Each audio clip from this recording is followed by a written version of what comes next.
Gratitude is the attitude. Gratitude is the mood. This entire year, we are grateful for the little things. It's the little things in life that makes life worth living. So, what am I grateful for today? Well, I went on a walk today with my friend, more than friend. Charlie is his name. And we were walking, going on a hike, and we came in contact with some deer. And it was about 9 of them, and we sat there for a while and we just watched them. I tried to get very close to them, and I got relatively close, and it was so cool.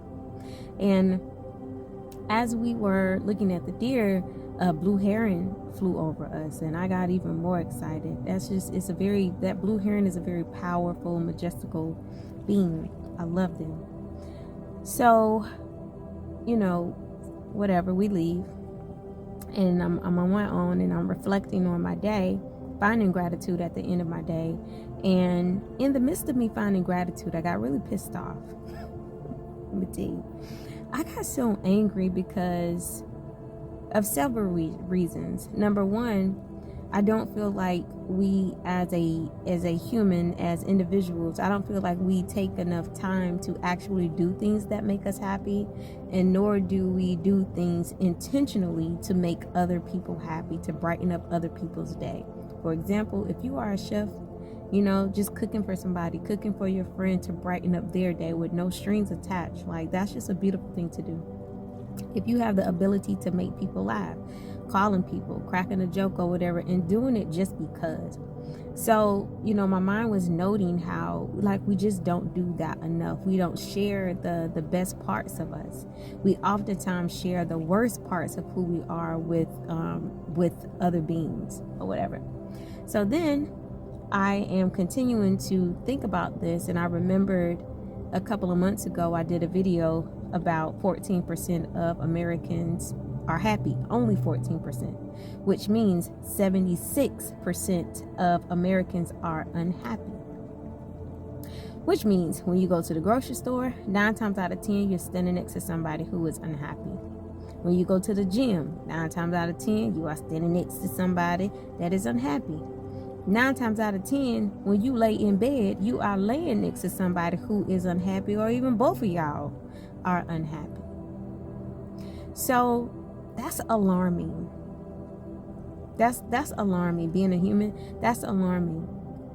And it's alarming because, number one, we don't have emotional intelligence because we weren't taught to have emotional intelligence. We were taught to be workers and laborers. But what's most disturbing about it is that we know we are unhappy and we're faking like we are, but then we're doing nothing about it. We're doing nothing about it as a human race because, number one, we still are too busy fighting amongst each other, which is come on. And then the second thing is that we're not doing anything about it because part of it is it's laziness, and it's outdated beliefs and outdated systems and judgment. And so as I'm thinking about all of this, and I'm getting very frustrated because I'm like, well, when is enough enough? When will we say as a human race that, damn, I'm just not going to live my life this way anymore. I'm just not going to continue to wake up, pour time and money into companies that have created systems that keep me emotionally oppressed. And not only are they keeping me emotionally oppressed, they're destroying the planet. In probably a few decades, there won't be any deer. It won't be any blue heron. They won't be here. Why? Because the money that is being generated, that is circulated, is going into AI. That money isn't going into human intelligence. It's not going into restoring the planet. It's going into technology. So what we're going to have is a whole bunch of damn technology and nothing else. And the only thing that has the potential to save us as a human race is the fact that this conscious movement, us going into higher consciousness, is starting right now to supersede AI. And why is that happening? Because we're so fucking unhappy. We're unhappy. And that's why the conscious movement is popular, because people want to be happy. We want to be positive. We want to get to that happy spot.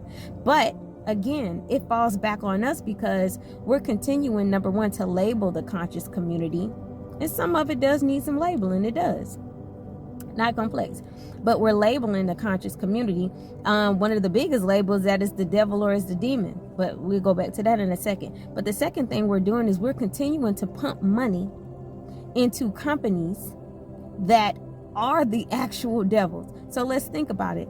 The conscious community, most of those people are spiritual in some form, which means that they go into the nooks and crannies of history. They go into the nooks and crannies of their own minds, the nooks and crannies of their bodies to find ancient information, hidden text that is in the DNA, hidden text that has been hidden by government, whoever, whatever, hidden knowledge in order to serve present day humanity.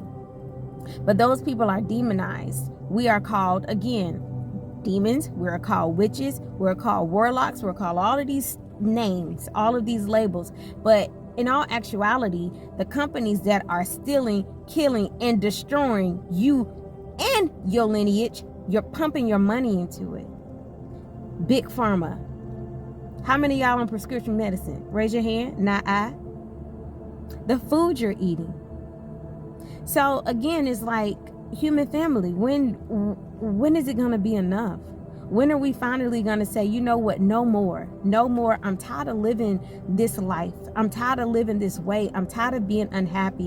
When are we going to say, I'm going to be uncomfortable for a little while for the sake of my great-greats? I know this was a long one, but I don't know.